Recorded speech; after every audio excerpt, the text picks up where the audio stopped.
Welcome to all student in my class. प्यारे विद्यार्थियों, आज मैं आप लोगों के सामने प्रेजेंट इंडेफिनिट टेंस में जिस जिस चीज़ का ज़रूरी होता है उस तरफ हम ले चलते हैं। अगर वह चार चीज़ को आप सही ढंग से पहचान लेते हैं, जान लेते हैं, तो आपको टेंस समझने में कोई दिक्कत नहीं होगा। लेकिन वह चार चीज़ को जानना ही होगा। क्या? उस चार चीज़ को जानना होगा, उसके बिना वह काम नहीं चलेगा। अगर वह चार चीज़ नहीं है, नहीं जानते हैं, तो उसके बिना काम नहीं चलेगा। जिस तरह से सब्जी जब बनाते हैं तो सब्जी में क्या क्या, अगर धनिया देते हैं, नमक देते हैं, हल्दी देते हैं, तब आपका सब्जी अच्छा बनता है ना? हैं? बहुत तरह के उसमें मसाला देते हैं तब वह सब्जी बनता है। उनमें मुख्य रूप से भूमिका नमक का भी होता है। सारा मसाला दे दीजिए और एक मसाला नहीं दीजिए तो कहेगा अरे तेरी सब्जी अनूनी है, कहता है ना। इसलिए उसको नमक का भी बहुत बड़ा भूमिका है। जिस तरह से आप देखते हैं कि सब्जी बनाने में सारा मसाला जितने भी है उनका भूमिका होता है, उसी तरह हमारे टेंस को बनाने में पहले उसके पहचानने का भूमिका होता है। उसमें चार चीज़ ऐसा है जिसको जानना बहुत ज़रूरी है। चार चीज़ के बिना, जिस तरह से मसाला के बिना सब्जी संभव नहीं है, उसी तरह ये चार चीज़ इसका मसाला है, उनके बिना टेंस का संभव नहीं है। ठीक ना प्यारे विद्यार्थियों, इस संबंध में आपको हम कहना चाहेंगे, देखना है, सपना देखना है तो मुश्किलें हजार आएंगे। सपना देखना है तो मुश्किलें हजार आएंगे, लेकिन वह मंजर बड़ा खूबसूरत होगा। लेकिन वह मंजर बड़ा खूबसूरत होगा जब नीली बत्ती के साथ सेल्फी आएंगे। प्यारे विद्यार्थियों, आज मैं पूर्व में हम बताए थे प्रेजेंट इंडेफिनिट के पहचानने और बनाने का नियम बताए थे। कृष्ण कुमार बताए थे ना? प्रेजेंट इंडेफिनिट का बनाने और पहचानने का नियम बनाए थे। क्या राजनंदिनी कुमारी, क्या प्रेजेंट इंडेफिनिट का आप पहचानने का नियम बता सकती है?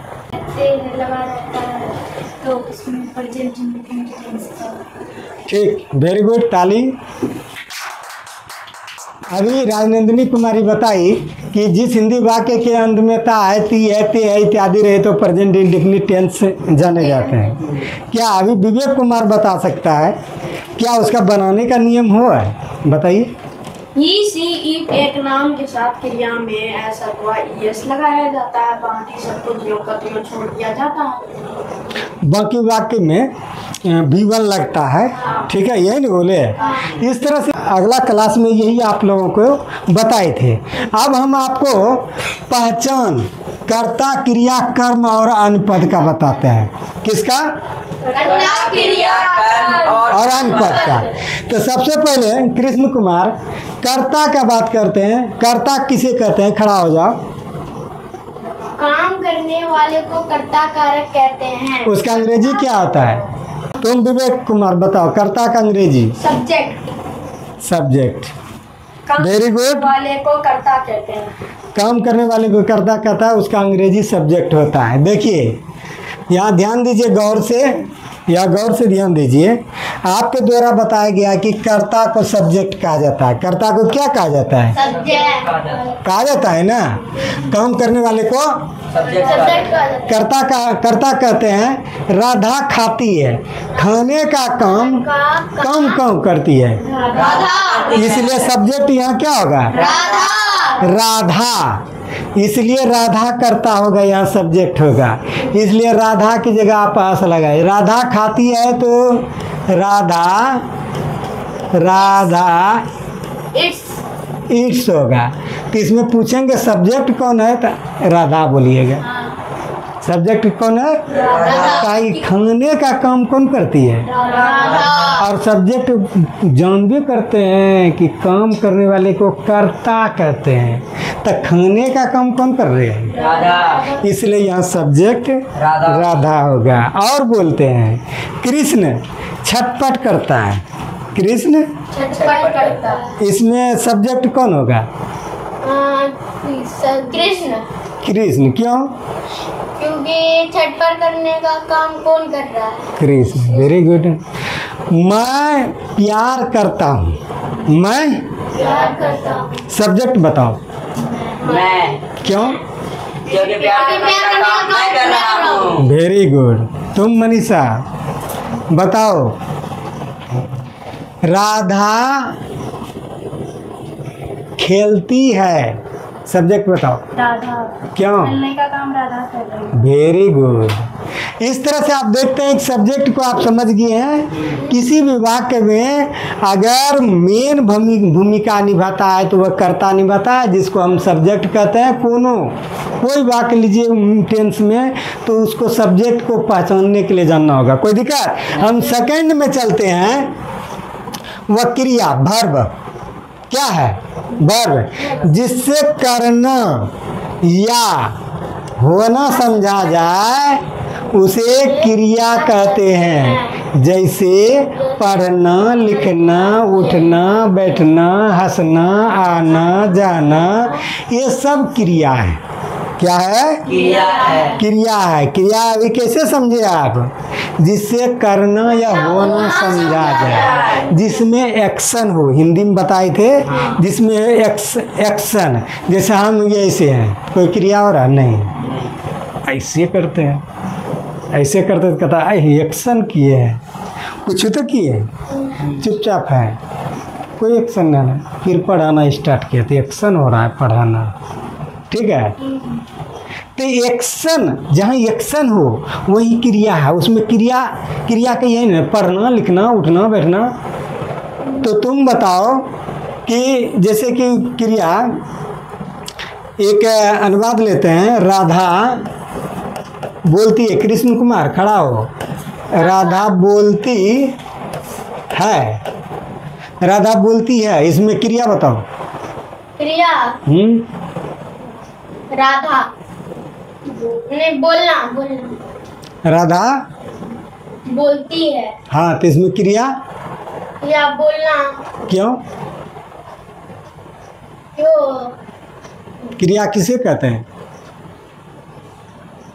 जिससे करना या होना समझा जाए उसे क्रिया कहते हैं। तो बोलना भी तो क्रिया है।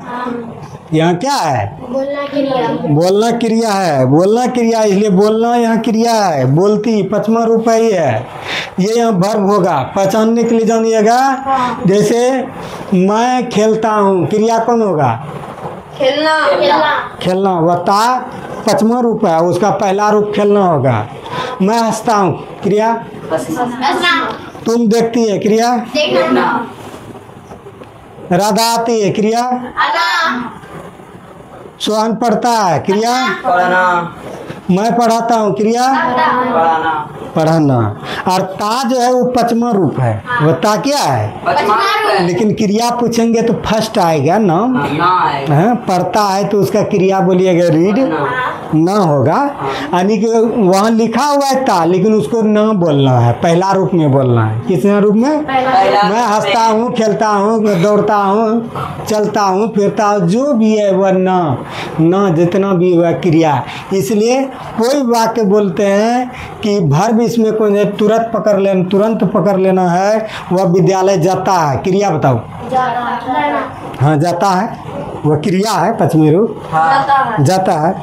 राधा प्यार करते, क्रिया। प्यार करना। मैं झूठ बोलता हूँ, क्रिया। मैं दौड़ता हूँ, हाँ दौड़ना। ता उसमें बोलो, ता भी क्रिया है। मैं पढ़ता हूँ, करना।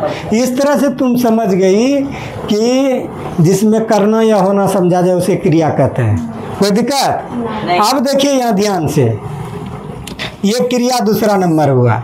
तीसरा नंबर देखिए कर्म। परिभाषा बताओ विवेक कुमार। कर्म, व्हाट इज ऑब्जेक्ट? जिस पर काम का फल पड़े उसे हम कर्म कहते हैं। जिस पर काम का फल पड़े उसे कर्म कहते हैं। Very good. कृष्ण कुमार तुम जवाब दे सकता है कि व्हाट इज ऑब्जेक्ट? ऑब्जेक्ट हाँ, जिस पर काम का फल पड़े उसे हम ऑब्जेक्ट कहते हैं। ठीक है। आपसे एक उदाहरण पूछते हैं, राधा आम खाती है, ऑब्जेक्ट क्या है? राधा आम खाती है। हाँ, खाना। खाना वर्ब है, ये वर्ब हुआ। तुम बताओ विवेक कुमार, राधा आम खाती है, ये नहीं बता सका। आम। आम क्यों? क्योंकि खाने का फल किस पर पड़ता है? आम पर पड़ता है। तुम बताओ राजनंदिनी, मैं तुमको पढ़ाता हूँ, ऑब्जेक्ट बताओ। तुमको पढ़ा। मैं तुमको पढ़ाता हूँ, ऑब्जेक्ट बताओ। तुमको पढ़ाता हूँ। मैं तुमको पढ़ाता हूँ, ऑब्जेक्ट बताओ। तुमको। हाँ, वेरी गुड। मैं तो हो गया सब्जेक्ट, काम करने वाला मैं हूँ। पढ़ाना हो गया क्रिया, लेकिन वह किसको पढ़ाता है? तुमको। ऑब्जेक्ट वहाँ तुमको हो गया। वह आम खाता है, किसको खाता है? आम खाता है। जरा पकड़िए बात को। हम बोले कि जिस तरह से सब्जी बिना मसाला का संभव नहीं है, उसी तरह ये चार चीज़ के बिना टेंस संभव नहीं है। अगर जिसको समझ में नहीं आता है और जिसको समझने की क्षमता ये चारों चीज़ नहीं है, तो टेंस का नाम भुला जाइए, उससे नहीं होगा। हर चीज़ का क्वालिटी होता है। वो चीज़ आपको अगर नहीं आ रहा है, आप समझ नहीं पा रहे हैं, तो उसको समझ वह संभव नहीं है आपसे। इसलिए चार चीज़ की ज़रूरी है, आप ध्यान दीजिए। तो ऑब्जेक्ट उसको कहता है जिस पर काम कर। राम ने रावण को मारा, ऑब्जेक्ट बताइए। रावण। Very good. तुम बताओ, राधा तुमसे प्यार करती है, ऑब्जेक्ट। तुमसे। तुम खड़ा हो। मैं एक लव लेटर लिखता हूँ, ऑब्जेक्ट बताओ। लव लेटर मैं लिखता हूँ, किसको लिखता हूँ? लव लेटर लिखता हूँ। मैं राधा से प्यार करता हूँ, तुम बताओ। मैं राधा से, तुम खड़ा। राधा को करता है। ऑब्जेक्ट वहाँ राधा होगा। हाँ। वह जिस पर फल पड़ता है, प्यार करने का फल किस पर पड़ रहा है? राधा पर रहा है, इसलिए ऑब्जेक्ट राधा होगा। बार बार कह रहे हैं, ध्यान सुनिए, ये चार चीज को पूरा समझना होगा। जिस काम करने वाले को कर्ता कारक कहते हैं, जो काम करता है, पढ़ता लिखता दौड़ता हंसता प्यार करता कुछ करता है, वह होगा सब्जेक्ट। आ करना, जिससे करना या होना समझा जाए, उसे क्रिया कहते हैं। प्यार करता है, पढ़ता है, लिखता है, हंसता है, खेलता है, दौड़ता है, रहता है, कुछ हुआ क्रिया। आ जिस पर वह उसका फल पड़े, वह ऑब्जेक्ट कहलाता है। वह क्या कहलाता है? ऑब्जेक्ट कहलाता है। मैं तुम लोगों के लिए, मैं तुम लोगों के लिए आम लाता हूँ, ये ऑब्जेक्ट बताओ। तुम लोग के लिए। तो मैं तो लाता हूँ, तो तुम्हारे लिए लाता हूँ। वहाँ फल लाने का फल तुम लोगों के लिए है, हम अपने लिए नहीं कर रहा हूँ। मैं तुम लोगों को पढ़ाता हूँ, ध्यान दीजिए। तो मैं तो पढ़ाता हूँ, तो अपने लिए पढ़ता हूँ, पढ़ाता हूँ, या तुम लोगों के लिए? तुम लोगों तो ऑब्जेक्ट कौन होगा? तुम लोगों को। ध्यान दीजिए, जरा सा भी मिस्टेक नहीं। जिस पर काम का फल पड़े उसे ऑब्जेक्ट। मैं एक किताब लिखता हूँ, मैं एक किताब लिखता हूँ, ऑब्जेक्ट क्या होगा? एक किताब। A book. क्या होगा? A book. इस तरह से आप देखते हैं कि काम करने वाले को सब्जेक्ट कहते हैं, जिसे अस से सूचित करते हैं। किससे सूचित करते हैं? अस से।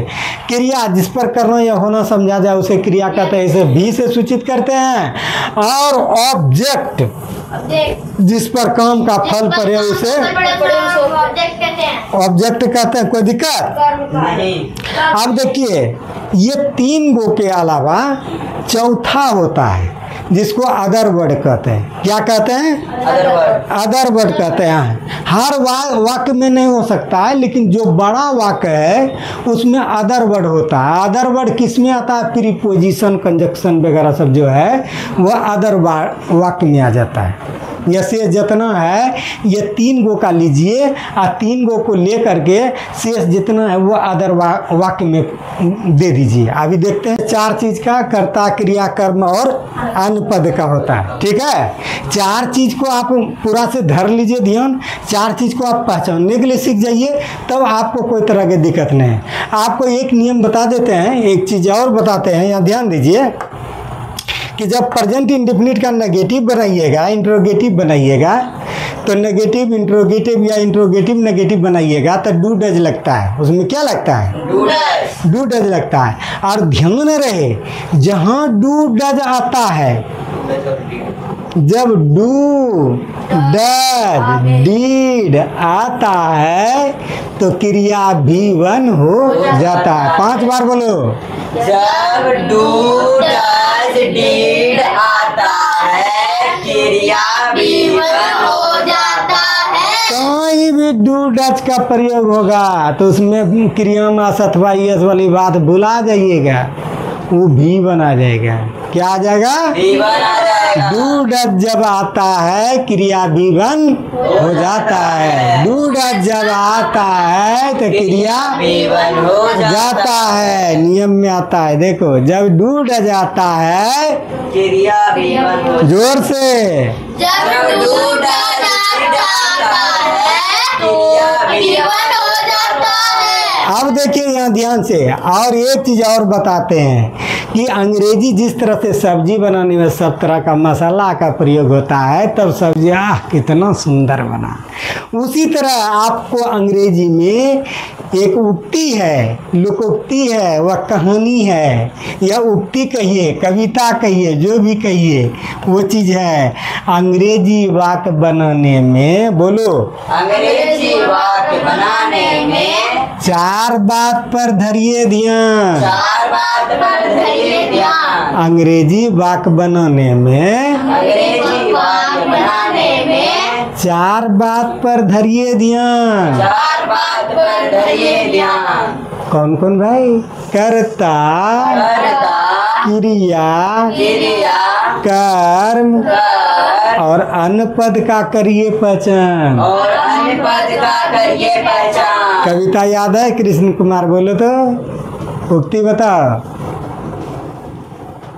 अंग्रेजी वाक्य बनाने में 4 बात पर धरियो ध्यान। हाँ, आई हो बाबू। कर्ता, क्रिया, कर्म और अन्य पद रख करियो पहचान। यही वाह, तो आप अच्छा जानते भाई। अभी कृष्ण कुमार के द्वारा बताया कि अंग्रेजी वाक्य बनाए में 4 बात पर धरियो ध्यान, और कर्ता, क्रिया, कर्म और अन्य पद रख करियो पहचान। तो इस तरह से बताता है कि 4 चीज़ उसमें बहुत ज़रूरी है, 4 चीज़ बहुत ज़रूरी है। अब आपको हम बताते हैं क्रिया कर्म, वो भी प्रेजेंट इंडेफिनिट में अंत में ता आती होना चाहिए। देखते हैं, एक अनुवाद हम लेते हैं, ट्रांसलेशन लेते हैं, जरा गौर से देखिए। सरिता, देखिए सरिता कुमारी, गौर से देखिए, सरिता कुमारी पढ़ने के लिए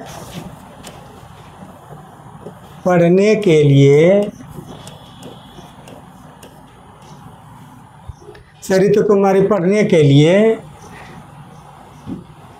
भागलपुर से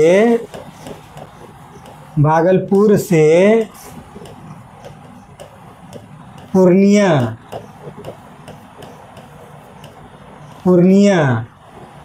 जाती है। ध्यान दीजिए, अब सबसे पहले सरिता कुमारी पढ़ने के लिए भागलपुर से पूर्णिया जाती है, यह कौन टेंस है? कौन टेंस है? प्रेजेंट इंडेफिनिट है। हाँ, कैसे जान गया तुम? खड़ा हो।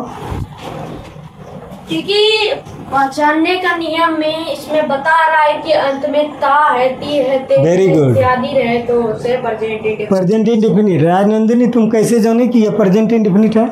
क्योंकि लास्ट में टी है। टी है, वेरी गुड, सही बता रही है कि लास्ट में टी है। अब तुम कृष्ण कुमार बताओ कि सरिता भारती पढ़ने के लिए भागलपुर से पुणे जाती है, तो इसमें सबसे पहले जब हम बता रहे थे प्रेजेंट इंडेफिनिट, तो उसमें सबसे पहले सब्जेक्ट लगेगा, तब V1 या ऑब्लिक V5 लगेगा, फिर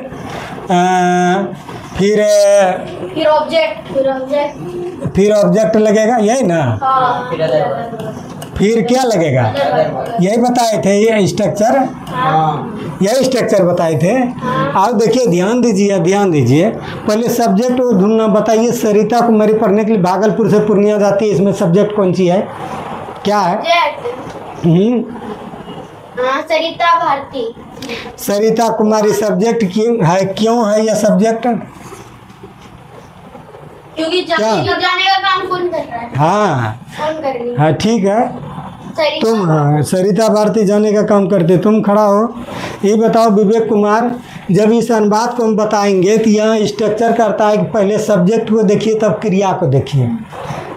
4 बात पर धरिए ध्यान, इसमें चारों को पहचानिए। कर्ता इसमें कौन है, क्रिया कौन है, कर्म कौन है और अनुपद कौन है। जैसे अभी बताए थे, उस दिन तो सिर्फ आपको नियम बताए थे। आप कर्ता को पकड़ लिए कि जाने का काम कौन करती है? सरिता कुमारी।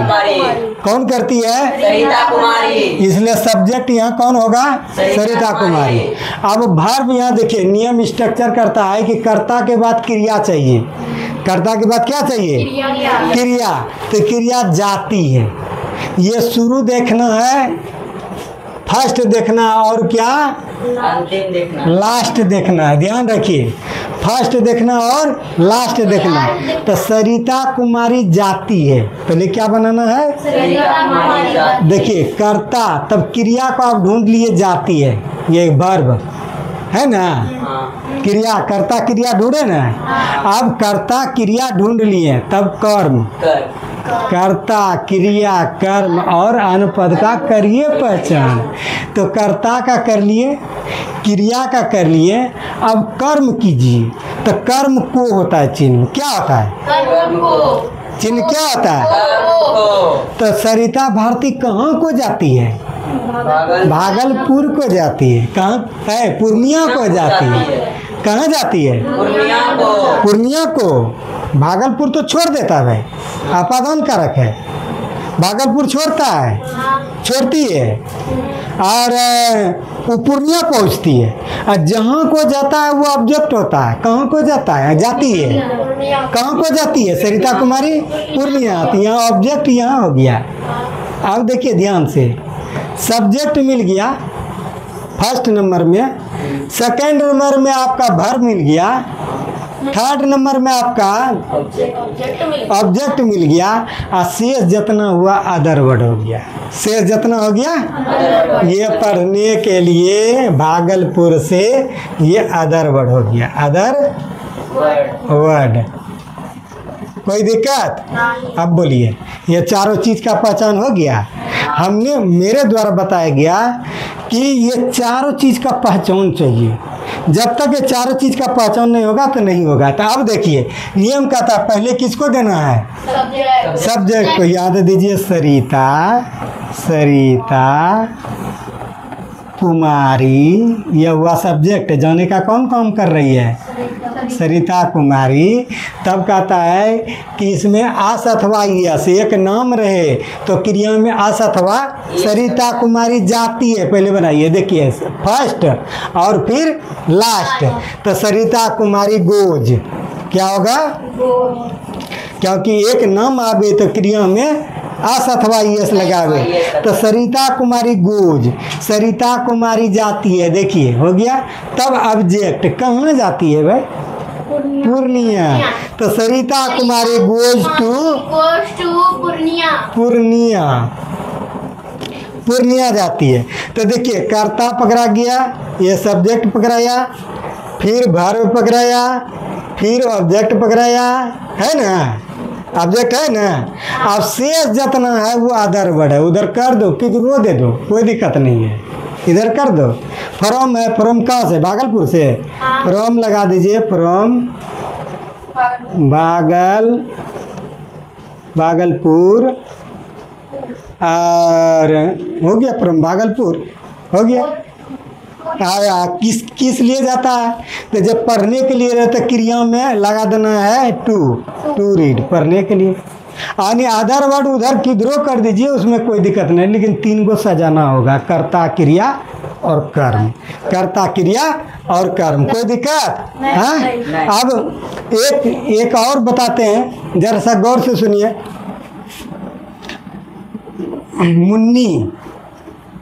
मुन्नी किताब पढ़ती है, किताब पढ़ती है, ध्यान दीजिए, मुन्नी किताब पढ़ती है। अब इसमें सब्जेक्ट बताइए, मुन्नी, तो फटाक बता दीजिए मुन्नी, क्योंकि किताब पढ़ने हाँ, का काम मुन्नी करती है। क्या अब कर्ता पकड़ा गया?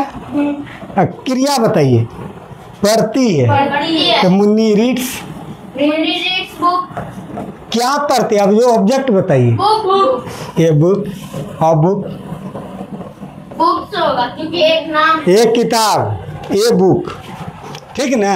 Munni reads a book. इस तरह से कोई दिक्कत नहीं। इस तरह से आप समझ गए हैं कि कोई भी वाक्य हम प्रेजेंट इंडिफिनिट का लेते हैं तो अंत में ती रहना ही चाहिए, और उसमें 3 चीज़ का पहले पहचान कर लिए, कर्ता क्रिया कर्म, उसको जान जाइए, तब उसके ऑब्जेक्ट अन्य पद को पीछे ढकेल दीजिए।